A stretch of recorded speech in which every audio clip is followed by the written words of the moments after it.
This KFAN podcast is sponsored by Builders and Remodelers, exclusive Twin Cities provider of Elements Windows. Get the highest quality windows at unmatchable value. Visit buildersandremodelers.com for more details. It is Ryan Seacrest here. There was a recent social media trend which consisted of flying on a plane with no music, no movies, no entertainment. But a better trend would be going to ChumbaCasino.com. It's like having a mini social casino in your pocket. Chumba Casino has over 100 online casino-style games, all absolutely free. It's the most fun you can have online and on a plane. So grab your free welcome bonus now at ChumbaCasino.com. Sponsored by Chumba Casino. No purchase necessary. VGW Group. Void where prohibited by law. 21 plus. Terms and conditions apply. This is Rob Gronkowski from Dudes on Dudes. Applebee's just cooked up the ultimate option play with their new Ultimate Trio deal. You can choose from 3 of their delicious appetizers and pair them up with 3 sauces for just $14.99. Craft your perfect trio from over 80,000 different combinations in this flavor-packed plate built for one, or to share if you're generous. You can stick with the classic pairings like boneless wings and buffalo sauce, or you can spice things up and try some unexpected pairings like dipping chicken wonton tacos in our honey Dijon mustard. It's time to head to your neighborhood Applebee's or order online today. Now that's eating good in the neighborhood. Hey, it's Ryan Reynolds here from Mint Mobile. Now, I was looking for fun ways to tell you that Mint's offer of unlimited premium wireless for $15 a month is back. So I thought it would be fun if we made $15 bills. But it turns out that's very illegal. So there goes my big idea for the commercial. Give it a try at mintmobile.com/switch. Upfront payment of $45 for 3-month plan equivalent to $15 per month required. New customer offer for first 3 months only. Speed slow after 35 gigabytes if network's busy. Taxes and fees extra. See mintmobile.com. Love. Quick throw. Oh, and it's intercepted by the Browns. Grant Delpit down the right side. Hit by Love. Spins by that tackle attempt to the 5 and out of bounds. Inside the 5-yard line. The first interception thrown by Love this season. And the Browns. Return to the 4-yard line. First down.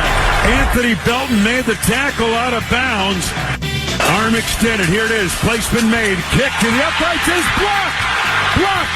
Picked up by the Browns. Newsome. Out near the 47-yard line of Cleveland.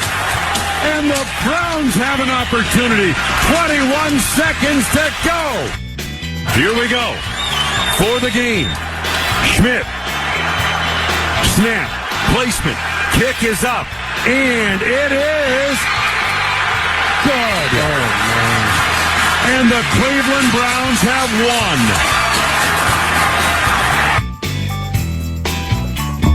won. Check your watch and tell me what time it is. Border battle time.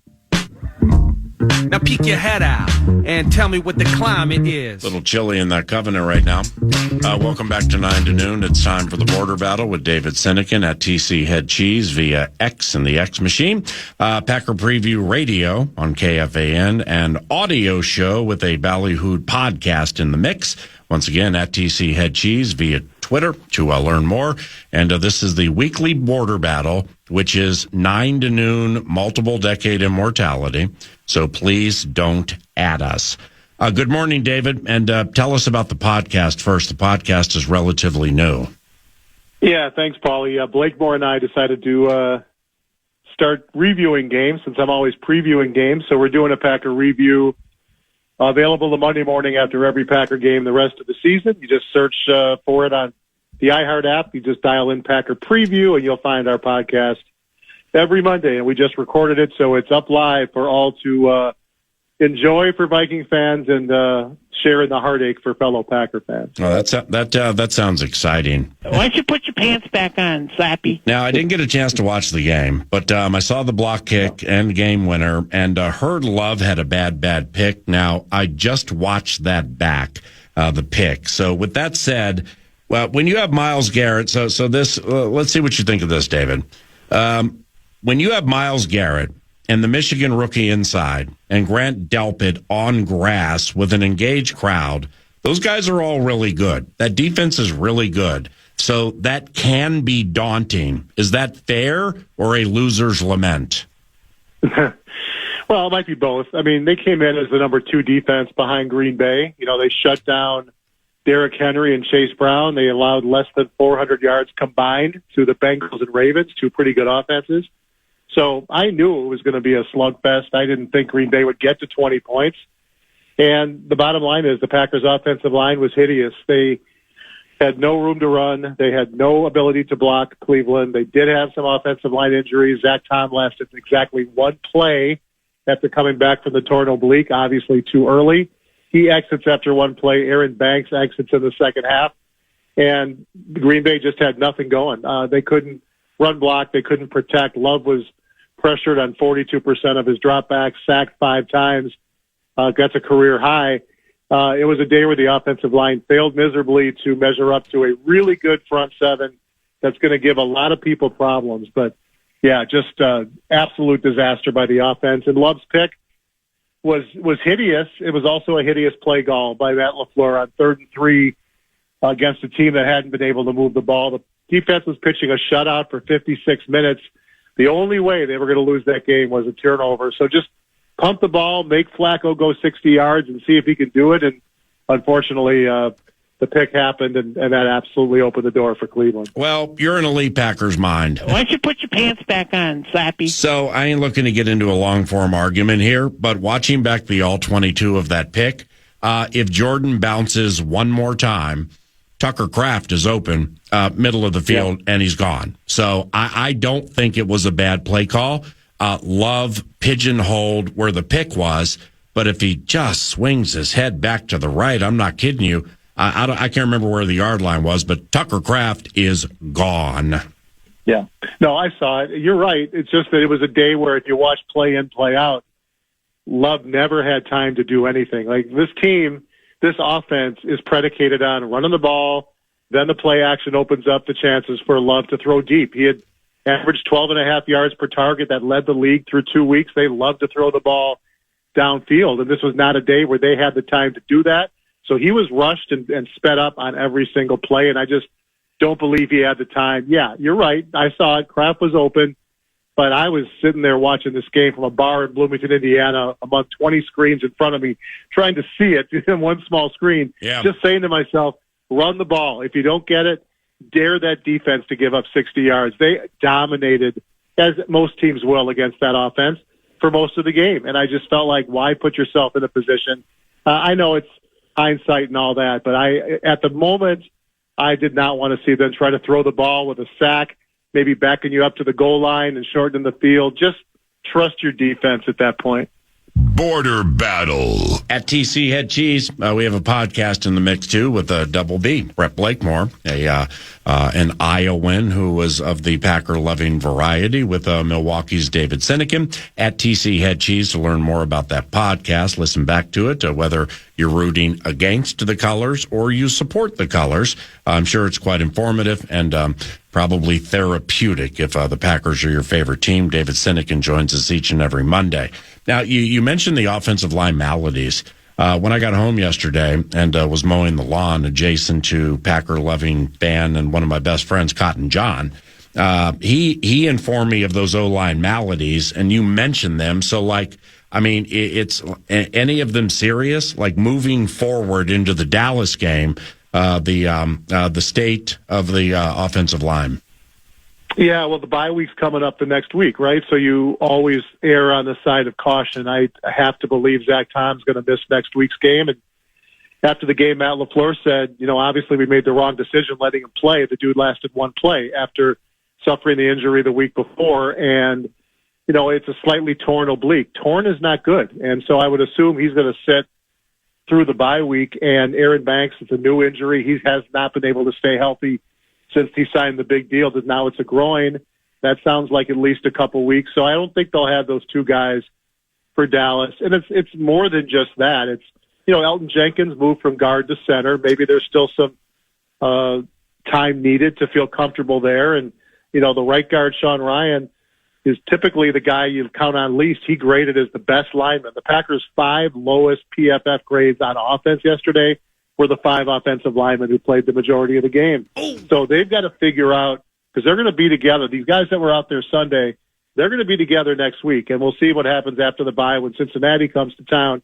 But, yeah, there are concerns. The fact that they pushed Tom out there, that's anti-typical to what the Packers typically do. They are more conservative, but it was a surprise that Tom played, and he played one play. So, yeah, there are concerns. They lost Devontae Wyatt in the fourth quarter on defense, and suddenly Quinshon Judkins had some holes. You've got to have depth to deal with injuries, and I don't know if Wyatt's knee will have him ready to play next Sunday. They lost Javon Bullard to a concussion, too. So there are some concerns, and as you know, PA, when the bye week is beckoning the next week, chances are anybody that's even a little bit questionable is going to sit and have a couple weeks to get ready. Sounds like injury indeed met insult. In your face, Milwaukee. So it's loser-proof at Dallas Sunday night, right? I mean, I've seen the highlights. I listened to the second half. I mean, it's loser-proof at Dallas Sunday night, right? You don't bring Micah back to that place and lose, right?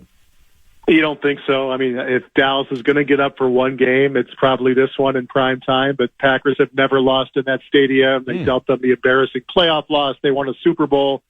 Things seem to go well for them. And if you watched Dallas's zone defense against Chicago, Green Bay should be able to pick it apart, and they shouldn't be able to put too much pressure on Love. So nothing is loser-proof, because many thought yesterday was, but it feels like the right opponent. If you have to go on the road and play somebody, it's Dallas. PA, we're through 3 weeks. Green Bay was the NFC favorite to represent the Super Bowl already heading into Sunday, so life comes at you fast. Can't get too up, can't get too down. But through 3 weeks, the Packers are the only team in the league that has not trailed for 1 second of an NFL game this year, and, of course, they are not undefeated. How'd Michael look? Fine. He had 5 pressures. He gets a lot of attention, obviously. He did not get to Joe Flacco. He did not get a sack. Rashawn Gary had 2. So no big splash plays. He had a huge penalty, PA, after the blocked field goal, which, the ball bounces Cleveland's way. They get it at midfield, 20 seconds left, and on the very first play, he jumps off sides.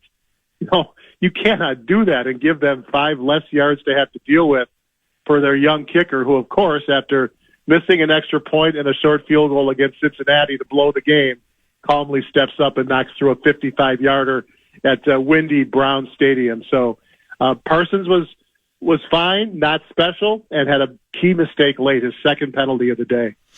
Anybody in the secondary repeatedly take L's? I saw Evan Williams. What a bad sequence here. You got the pick. Jordan Love bounces off Delpit and fell in a way that could have hurt his shoulder, but it didn't. Then Judkins gets it. Then you have the PI on Williams, then the touchdown. That was a bad sequence there. The secondary overall, what'd you think? They were fine till the last few minutes when, as you said, I think they had 4 or 5 penalties in the final 3 minutes of the game. This team had 14 penalties yesterday, PA. That's 29 for the season. That's tied for 4th most in the league. That's just absolutely killing them. I'm not going to kill the defense for some penalties late, because they were at the 5-yard line and they were doing all they could to keep him out of the end zone, and they did force a field goal when it was 1st and goal from the 4. Defense has been great. Cleveland did nothing. It was a shutout with 3 minutes to go. They're down 10-zip. There was no way Green Bay was losing that game. I think Blakemore found out at 10-3 when the Packers had that ball on 3rd and 3 before the pick. They had a 93% chance to win that game. This was a failure on offense and an absolute failure again on special teams on the blocked field goal that, a 43-yarder for Brandon McManus should be automatic. The first field goal he made was almost blocked, and then the one that could have won the game was blocked. So defense gets no L's from me. This was all on the offense and special teams. He's on his mind. Lastly, which Cleveland players left lasting impressions? Well, offensively, Judkins, he's got some juice, man. He is finally a speedy playmaker for that running game. I think that does make things a lot easier for what is an abysmal offense. So he stood out for sure. And, obviously Myles Garrett's the obvious answer, because you have to put so much attention on him, and he still gets home and just wrecks the game. So those 2 guys stood out. They are really talented up front. You guys will see it, obviously, in London in a few weeks. We'll see how your offense fares. So far through 3 games, they have handled 3 pretty talented offenses. So it's Parsons and a whole lot. You mentioned the rookie. a whole lot of even Schlesinger, the other rookie linebacker, is really good. They're talented, and so those guys stood out. But Judkins, if he becomes a real running game threat, Cleveland's going to win more ball games than people think because that defense is going to travel. Well, 14 to go, ma'am. So all is well everywhere except like Miami and Houston, right? So yeah, correct. 14 to go, my brother. Thank you very much for the time, and we'll chat soon, okay? You bet. Thanks for squeezing me in. Take care, PA. No problem. David Sinykin. Once again, we have a podcast, Packer Preview. You can listen to it via the free iHeartRadio app. Just search Packer Preview. And, of course, there's Packer Preview, the radio show, too. You're listening to the 9 to Noon radio show. He's on his mind. And when we return, we'll analyze the Vikings victory with the analyst, Pete Bercich, analyst for the Vikings Radio Network, courtesy of Sukup and Sukup.com. How to have fun anytime, anywhere. Step 1, go to ChumbaCasino.com. ChumbaCasino.com. Got it. Step 2, collect your welcome bonus. Come to Papa welcome bonus. Step 3, play hundreds of casino-style games for free. That's a lot of games. All for free? Step 4, unleash your excitement. Woohoo! Chumba Casino has been delivering thrills for over a decade. So claim your free welcome bonus now and live the Chumba life. Visit ChumbaCasino.com. No purchase necessary. VGW Group. Void where prohibited by law. 21 plus. Terms and conditions apply. Bailey Zimmerman just announced his biggest tour yet, the 2026 Different Nights Same Rodeo Tour, hitting over 30 cities across the U.S. and Canada. Following his sold-out 2025 run, Bailey is bringing his electrifying live show to even bigger stages in 2026, with stops in major cities like Nashville, Boston, Atlanta, Toronto, and more. His new album, Different Nights Same Rodeo, is out now, featuring the #1 hit Backup Plan with Luke Combs, plus fan favorites like Lost with the Kid Laroi, Holy Smokes, and Holding On. The sophomore album showcases Bailey's signature blend of rock-powered country and heartfelt storytelling, making it a must-listen for fans old and new. Fans can elevate their night with VIP packages that include premium seats, exclusive merch, and access to Bailey's pre-show soundcheck party. With new music, massive energy, and a can't-miss tour on the horizon, now's the time to get your tickets. Tickets on sale now at livenation.com. Would you guys consider anything less than a championship to be a failure from this year? I wouldn't say anything is a failure, especially because we all grow every day. Obviously, the goal is a championship. There's no doubt in that, and that's the goal. We want to win a championship. I'm Christina Williams, host of the podcast, In Case You Missed It with Christina Williams. The WNBA playoffs are here, and I've got the inside scoop on everything from key matchups and standout players to the behind-the-scenes moments you won't find anywhere else.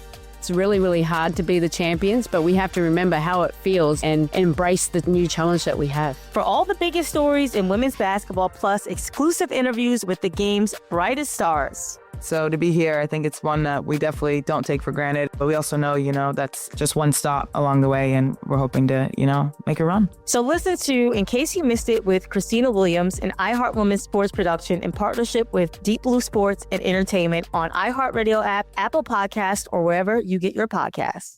Radio app.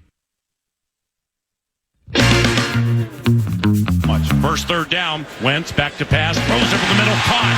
It is Josh Oliver. Touchdown! The Minnesota Vikings streak down the field on the undefeated Bengals and take a 6-0 lead, led by Carson Wentz. He's going to throw over the middle. Look at O'Connell, just wanting to get some more. So aggressive. Jefferson shakes a tackle at the 30. They can't stop him! He's finally taken down at the 16-yard line. A 36-yard catch and run. The Vikings dismantled the undefeated Bengals yesterday, and to talk about that and give us some hardcore football analysis is one of our favorites, Pete Bercich, a former player and coach for the Minnesota Vikings, and the in-booth analyst on the Vikings Radio Network at Pete Bercich, Bercich, via the tweet machine, and there you can start the process to learn more about his newfound YouTube channel. It's called Eye in the Sky, but if you're looking for some deeply rooted film study on Minnesota Vikings football and players and games, go to YouTube and search Pete Bercich, Eye in the Sky, and it'll take you right there. Here comes the analyst now. Josh Oliver touchdown, Justin Jefferson catch middle of the field and run after catch. And I'd like to begin there because you nailed a couple of things early in the game, and they were common threads throughout the game. And, the way we put it yesterday was that this is no slight on the inexperience of J.J. McCarthy or the way games developed with like Atlanta or Chicago. But the veteran Wentz jumps into the game, and now all of a sudden the middle of the field's open all night. And it just the runs after catch and between the hash mark stuff. You picked up on that. They scored a touchdown on it with Oliver early. And Adam Thielen, by the way, was in the backfield on that play with Jordan Mason inside slot left, which I didn't notice during the call. But how did the middle open the way it did? And good morning. Well, yeah, good morning. In talking about the offense and how Carson Wentz looked is not a slight at all to J.J. McCarthy. It's just a matter your eyes tell you what's happening, right? You see it, so you can't. It's not saying this looked better or this part looked like it's not a slight against the younger guy, and he'll get there. It's just not yet. Well, we saw with Carson Wentz just his ability to diagnose things underneath. It was a lot more of a shotgun, kind of a pistol look, shorter drops, quicker throws. You're right. I went back and watched at least the first series. And what's a shame is the play before the touchdown to Josh Oliver. He got a little pressure from Trey Hendrickson. He came underneath Darisaw and, caused Wentz to have to step up. If he would have had the pocket there, he would have had all three options. He could have thrown it to Naylor, who was wide open. JJ was wide open and Thielen was coming open. So that play would have hit home. But the design, and it's not some, it's the design of the play. And as a, former coach and all that, I appreciate what they did because you're putting a receiver in the backfield and you're using him, anytime a receiver's in the backfield for defenses, you take note. You're like, okay, something's happening here, a wheel route, something. And so Thielen just darts to the flat. So the flat defender is pulled. He's going, right? He's thinking, I got a wide receiver. I'm going. And Josh Oliver ran a beautiful route where he kind of just bent it outside and then pivoted back into the curl. But doing that pulled, I think it was Demetrius Knight, who was the hook defender on that play. It put so much space in between them that and then being underneath the deep third defender on top that Oliver was able to catch it, turn it up, and then gain 5 yards on a quick throw. So Wentz's ability to just look, and we saw it on the first catch over the middle by JJ, where the curl route was open, but he recognized it was a too high look, went to 3 deep, and he just knew that if I just hold this for a half second longer, that dig is coming open, and he did, and then he kind of threw it. Didn't necessarily reset his feet, but just kind of threw it with the arm, and he has enough arm strength to get it in there. But that option of doing the high lows and some of these other routes, they're very, very simple. It's not rocket science what the routes are. They've been around forever. But because of his ability to recognize his accuracy and the arm strength, he's able to really just pick teams apart with that. And we talked, and the other thing, too, is look at the shot in the arm for the receivers. I mean, people were saying, what's going on with TJ and what, but going into the game, JJ only had 7 receptions. Naylor had 4. Hockenson was going into the game with 4 receptions. Thielen only had 2. Ty Felton still hasn't caught a pass. And Josh Oliver had 1. So it's not just TJ. It's the whole group, Paul. And they have to feel so much more invigorated right now. And you can see it throughout the game that those guys were engaged. I mean, obviously JJ with the catch and the run after the catch later, he was feeling it. He was feeling good. You had him in a rhythm. Conversely, I don't know if Cincinnati ever got T. Higgins and Chase in any type of a rhythm. They were just so all over the place.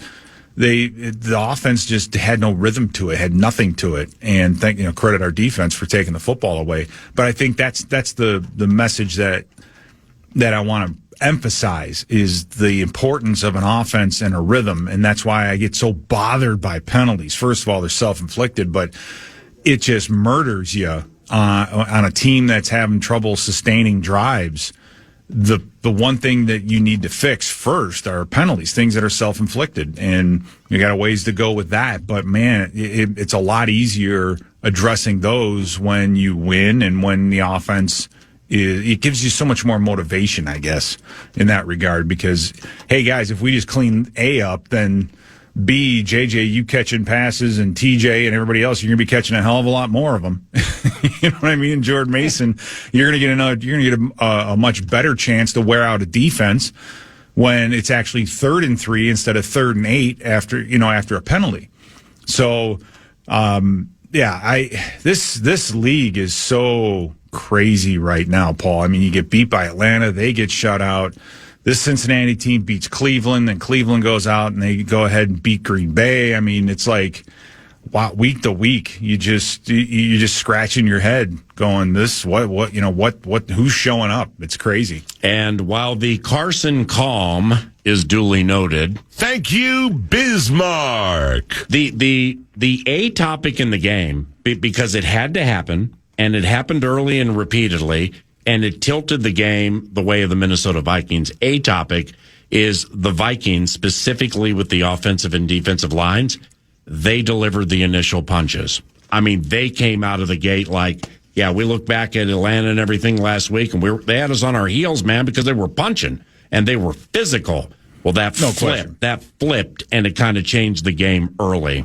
100%. The first quarter and a half of that Atlanta game, they were all over us. We couldn't control the line of scrimmage. We couldn't do anything. And you look, the first drive, the run before the first down, I think it was a first down run, or it got us a first down by Jordan Mason right before the touchdown throw. Will Fries and Michael Juergens took B.J. Hill and just double-teamed him and drove him probably 4 or 5 yards off the football. That's winning football. That's controlling the line of scrimmage. Defensively, I mean, it was so obvious. It was a point of emphasis for me because I think that was an area that we needed to improve. But my heavens, we just absolutely controlled the line of scrimmage. Their offensive line had no chance. I mean, all those guys, Van Ginkel, a little bit, but Jalen Redmond, Levi Drake Rodriguez, Tyrion Ingram Dawkins, those guys up front in the middle just did a fabulous job of neutralizing that offensive line. And we talked about this before the game with Jake Browning. You got to get pressure on him, right? He all these numbers were how much more efficient he was against the blitz. 158.3 rating against the blitz. Without the blitz, 31.3. It's not about the blitz per se. It's about getting pressure on him. That's when he makes mistakes and throws interceptions, and we saw that. It's a matter of him being smart enough to know when a team's going to blitz, and then having T. Higgins and Jamar Chase, I'm just going to check to a fade. It's Aaron Rodgers-esque. I mean, you watch some of the highlights with the Pittsburgh Steelers and the touchdowns they scored, they were all what? It was like a pistol shotgun to catch the ball, take one step back, and he's just throwing that lollipop fade, which he can still really throw well.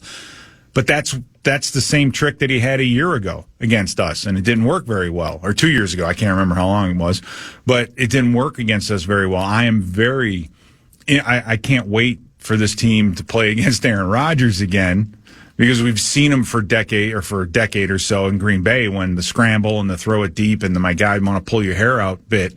I think now he's just limited to this seeing press and just throwing a fade, because he can still do that as well as anybody.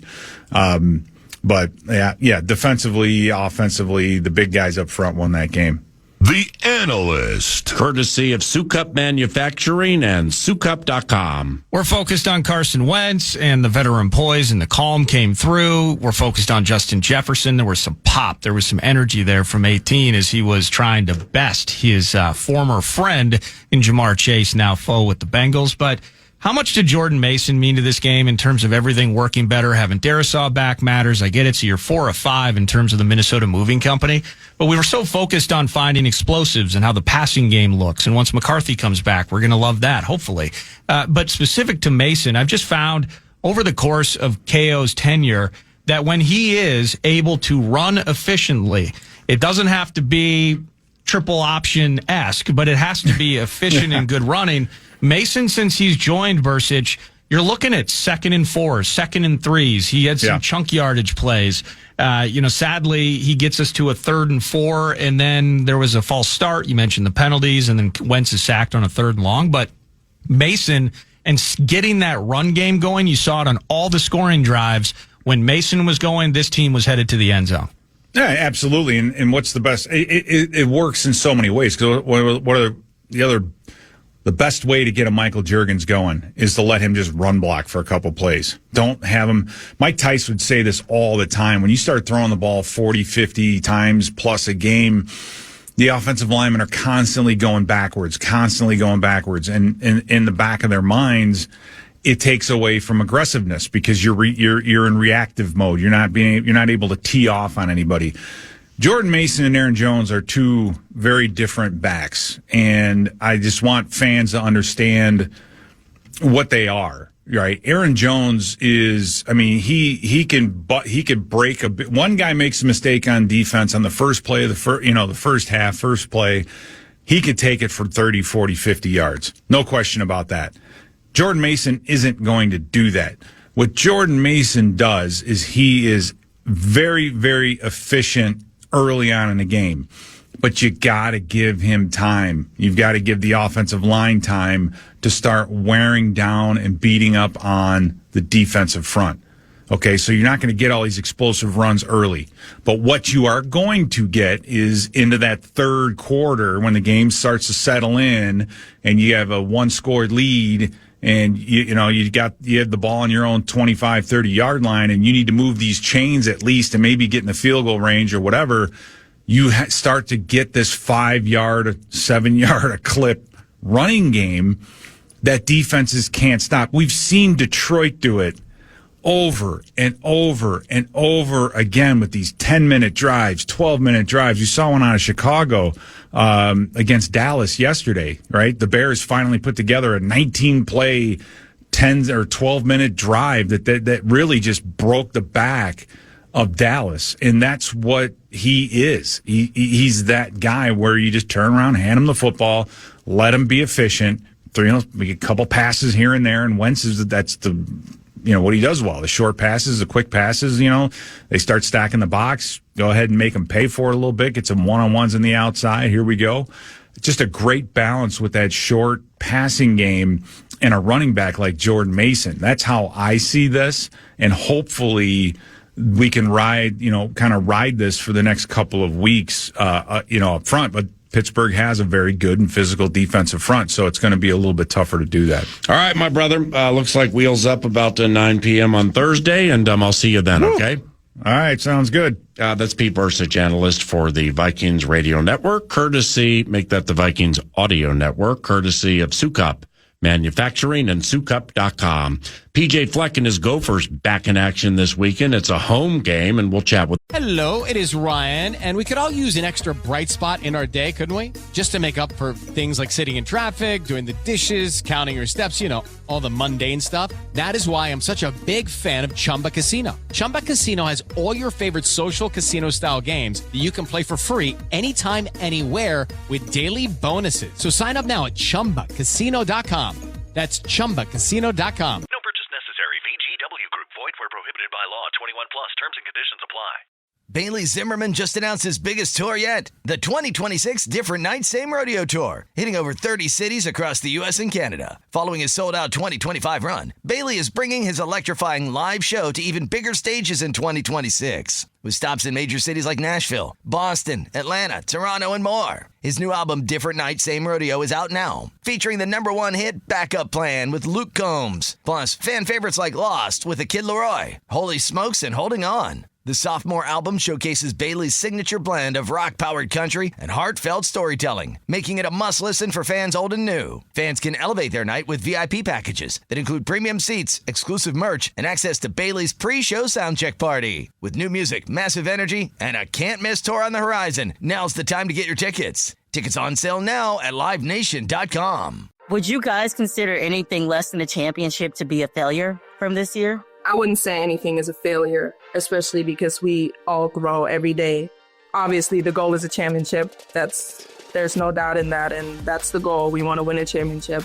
I'm Christina Williams, host of the podcast, In Case You Missed It with Christina Williams.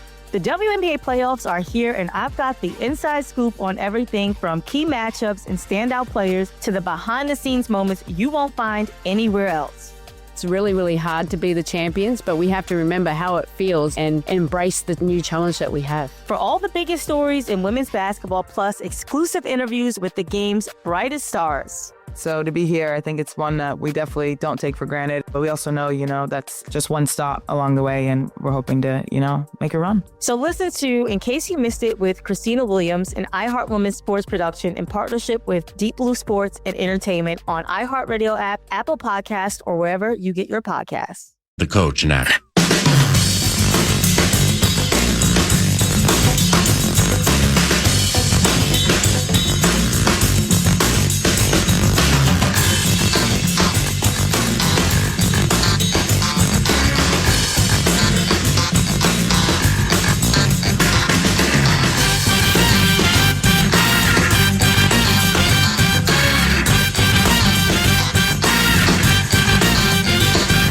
To noon, very fortunate each and every week to chat with Golden Gophers football coach PJ Fleck. Now, Rutgers is here Saturday at 11 a.m. And to reconvene with the Love Covenant right now is Golden Gophers head coach indeed, PJ Fleck. And PJ, excellent chatting with you again. And assumedly things are well. Good morning. Yeah, good morning to you. I haven't seen you or heard from you in a while. I missed you at the fair this year. Right.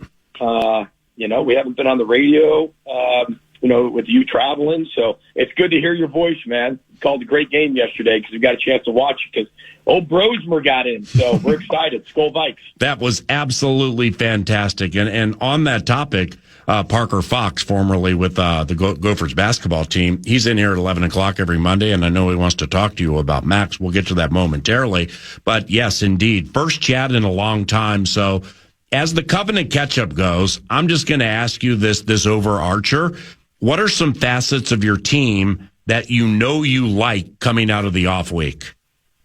Well, I love the response. I've always loved this team's response. Anytime they've been challenged with anything from winter conditioning to spring ball to summer to the season, they've responded in the way you want a team to respond. And, being 0-1 in the California season, that was a tough loss for us.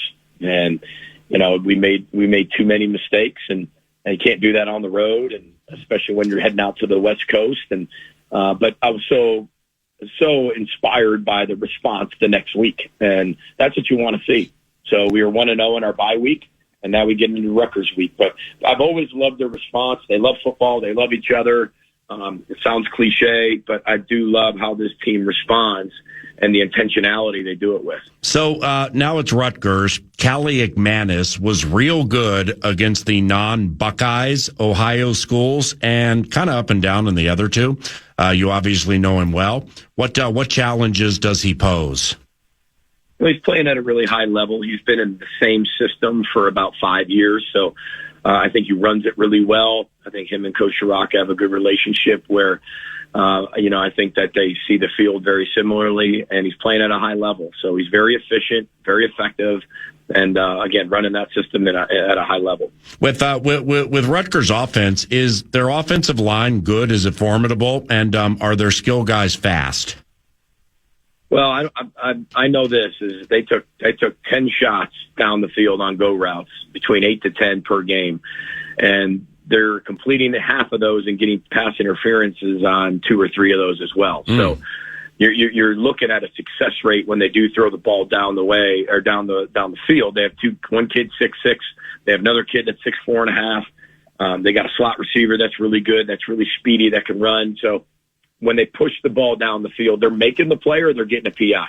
So it's with most people, when you throw the ball down the field, you're taking a shot and success rate's not as high, where they're doing it at a very high efficient rate. So we need to be really, really good playing the deep ball. And that's something that we're going to have to continue to get better at as we get through the week. How do you feel about your pass rush without blitzing out of the bye, now heading into some Big Ten part of the schedule? Well, the team we're about to play doesn't do a ton of drop back. I mean, they're going to run the football, they're going to RPO, they're going to screen, they're going to get the ball out of their hand, right? So it's not just about getting there with 4. It's about shrinking and condensing the pocket, stopping the run, and being very efficient with it. We can't get to the quarterback, getting our hands up and getting tip balls. You saw how important those are in the Vikings game on tip passes. So we've got to find a way to generate takeaways that way. And if the system's built where the ball is going to get out of the hand before you can sack the quarterback, then we've got to do really well at shrinking the pocket and getting tip passes as well. PJ Fleck, coach of the Golden Gophers football team, weekly 9 to noon, and we love it. It's 10:51. Good morning. Couple of quickies here, then some Parker Fox inclusion. Do you get Darius Taylor back for this one?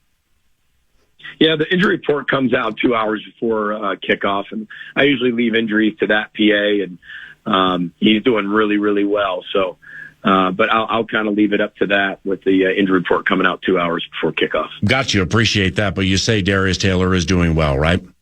He's doing very well, yes. Yep, that's good news. What do you and I've watched a fair amount of his snaps, and Drake Lindsey, when he goes like, say, right hash to left sideline or vice versa, strong arm, clearly strong arm, seems to be a confident young man. What are some things that you like about him?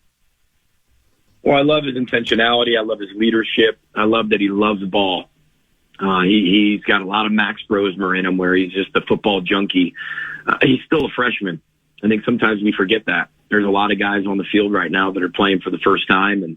And in this portal NIL world, we're not a team that's going to go out and buy this and has all these extra NIL funds to go buy this entire football team with incredible depth and experience. We're going to use the NIL and the portal to fill some gaps. But we're still a developmental program. 80% of our team is still high school development. And, you're going to have to, once in a while, start over with a freshman quarterback and go through those ups and downs. But I think he's playing at a really high level. He's got great poise, great maturity. He's more mature beyond his years. And you can tell with his pocket presence, the distribution, the type of throws he can make, his arm angles, the accuracy. We just got to put it all together. Here comes Parker Fox, who was excited to ask PJ a couple of questions. We have Parker with the head coach of the Golden Gophers. Good morning, Parker. Good morning, Coach. Parker Fox here. Great to be back with you. Exactly a year ago yesterday, your FCS transfer QB, Max Brosmer, plays in his first Big Ten game under the lights against Iowa. Fast forward a year, and Max becomes the first quarterback from a PJ Fleck coached football program. Correct me if I'm wrong there. Quarterback to play in the first NFL regular season football game. Was there a particular moment during his time at Minnesota, maybe a game, practice, interaction, when you realized he might have what it takes to reach that level? And what does this milestone mean for the trajectory of your program that has pumped out a lot of NFL talent, but this the first at the QB position? Parker, I think that's a great question. One, just so proud of Max, and this has been a dream of his since he was a little kid. This is what coaching's all about. Totally. You take young people from where they are to where they dream of being. And some kids, that doesn't mean every kid's guaranteed to do that. There's a lot of blood, sweat, tears, sacrifice, failing, adversity, overcoming fear to get to that point. Some people are able to do that. Some people aren't able to do that. That's why it's called a dream. Dreams aren't accessible by the average. It doesn't happen. You have to go above and beyond. You have to be elite. You have to handle adversity in a really special way. And I think you could tell right away Max had that. He's a guy that's always had a plan. He's a very inquisitive young man. I think one of the best things about him was his knowledge of the run game and dissecting it like a coordinator. And you would think it's like ball placement, it's accuracy, it's the pass game. It's really not. He understands football like an offensive coordinator. And then he has the confidence, the preparation, and the ability to go out there and perform at a really high level. So what it does, it sets the bar really high for our quarterbacks now within our system. It shows, and in recruiting, everybody recruits against what you haven't done. So they highlight what you haven't done. And we've done a lot of things. But now with Max accomplishing that, they can't say that anymore. They'll find something else to say. But it's one less battle we have to face, and it's one more example we can point to, especially at the quarterback position, to continue to bring in elite talent. And I know that Drake and Max are very, very close. Max came to game one in a Drake Lindsey jersey, right? They're very close. And when you start to look at Drake Lindsey's development, he's only a freshman. So he's got a long way to go, but I know it gives him that hope that I can accomplish anything here at the University of Minnesota. And I know there's a lot of people out there probably wishing they had drafted him during the draft as well. Well, that's fantastic. Wonderful response. Tear it up against Rutgers this weekend, and we'll chat soon. Thank you, PJ. Sounds good, guys. Roll the boat, Sky Mug. Go Gophers, Skull Vikes. Appreciate you. PJ Fleck, coach of the Golden Gophers football team. And on the Gophers and on the Vikings and miscellaneous topics, Parker Fox is a weekly component, 9 to noon at 11 o'clock-ish each and every Monday. And beloved P. Fox sticks around, and we put that together next. Every day has a to-do list, but adding Enjoy Belvita to yours can help you knock out the rest of it. Belvita breakfast biscuits are a tasty and convenient breakfast option when paired with low-fat yogurt and fruit that provides steady energy all morning. While Belvita Energy Snack Bites give you the perfect mid-morning refuel. Best part, they both taste great. So make the most out of your morning with a bite of Belvita. Pick up a pack of Belvita at your local store today. The day begins at the Chase Sapphire Lounge by the club at Boston Logan Airport. You get the clam chowder. In San Diego, it's tostadas. New York, espresso martini. It's 10 a.m. Why not? It's the quiet before your next flight, the shower that resets your day, the menu that lets you know where you are. This is access to over 1,300 airport lounges and every Sapphire Lounge by the club. And one card that gets you in. Chase Sapphire Reserve, the most rewarding card. Learn more at chase.com/Sapphire Reserve. Cards issued by JP Morgan Chase Bank and a member FDIC, subject to credit approval. Every business has an ambition. PayPal Open is the platform designed to help you grow into yours. With business loans so you can expand and access to hundreds of millions of PayPal customers worldwide. And your customers can pay all the ways they want with PayPal, Venmo, Pay Later, and all major cards, so you can focus on scaling up. When it's time to get growing, there's one platform for all business. PayPal Open. Grow today at paypalopen.com. Loans subject to approval in available locations. Come on. Why is this taking so long? This thing is ancient. Still using yesterday's tech? Upgrade to the ThinkPad X1 Carbon. Ultra-light, ultra-powerful, and built for serious productivity with Intel Core Ultra processors, blazing speed, and AI-powered performance that keeps up with your business, not the other way around. Whoa, this thing moves. Stop hitting snooze on new tech. Win the tech search at Lenovo.com. Lenovo. Unlock AI experiences with the ThinkPad X1 Carbon, powered by Intel Core Ultra processors, so you can work, create, and boost productivity all on one device.